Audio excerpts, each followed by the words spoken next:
Welcome to Mariners Fan Central. Confirmation just dropped, and it's the kind of news that makes you raise an eyebrow immediately. The Los Angeles Angels, our division neighbors who love trying to make our lives difficult, decided to go fishing in our backyard. Taylor Sorceo, the lefty who spent the last 3 years wearing the M's jersey, announced on Instagram that he is moving to Anaheim. It is a direct move to an AL West rival, and we need to talk about what this actually means because the context here matters more than the headline suggests. Sorceo had been a free agent since November. The Mariners front office, led by the pragmatic philosophy we know well, chose to cut ties after a 2025 season that was, to be honest, tough to watch. We are talking about a pitcher who posted an earned run average, the famous ERA, of 7.43 in just 10 games last year. When you look at that number in isolation, the release makes perfect sense. The team needed reliability in the bullpen to secure the division title, and Sorceo unfortunately became an unstable piece in that critical moment. But here is the nuance that the attentive fan cannot ignore. The Angels aren't just signing the Sorceo of 2025, they are betting they can resurrect the Sorceo of 2023 and 2024, and that is where the danger lies. In his first 2 years in Seattle, the guy was a machine against left-handed hitters.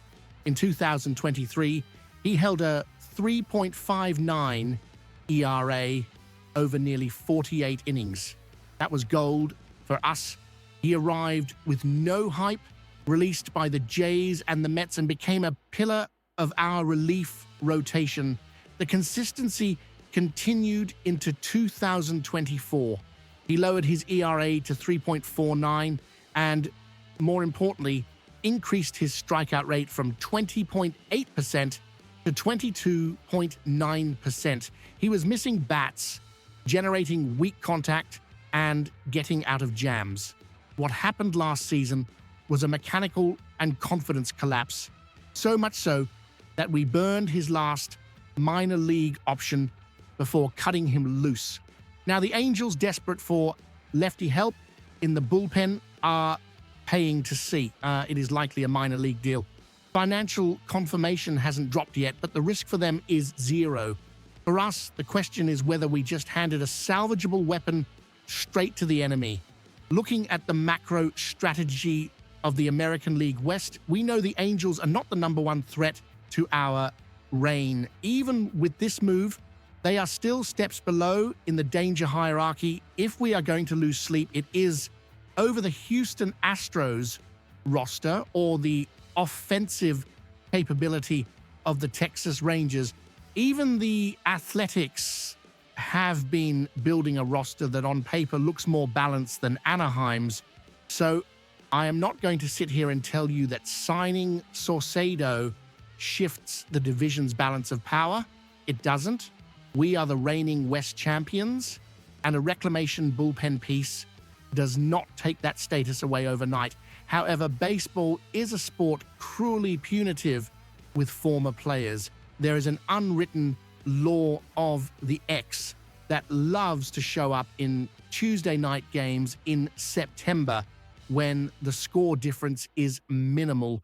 The scenario that worries me isn't Sorceo dominating the entire league, but him finding that sweeping slider again, tweaking his mechanics with the Angels coaching staff, and coming in during the 8th inning to face our lefty hitters in a decisive game.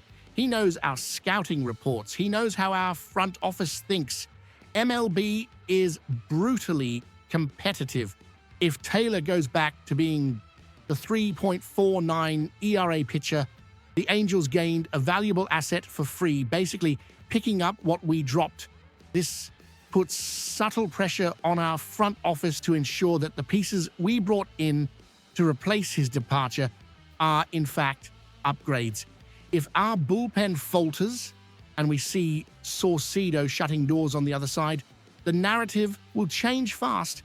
The decision to cut him in November was technical and justified, by the 2025 numbers, but the residual risk of seeing him thrive inside the division is the kind of detail that keeps any general manager up at night. My final analysis is one of skeptical caution. It was the right call to let him go, but seeing him land in Anaheim leaves a bitter taste. Now, I want to hear from you. Do you think the front office was right to give up on Sorceo after one bad year? Or should we have tried to fix him in the offseason instead of handing him to a rival? Is he going to bounce back, or is the arm done? Drop your opinion in the comments. I want to read what the M's base is thinking.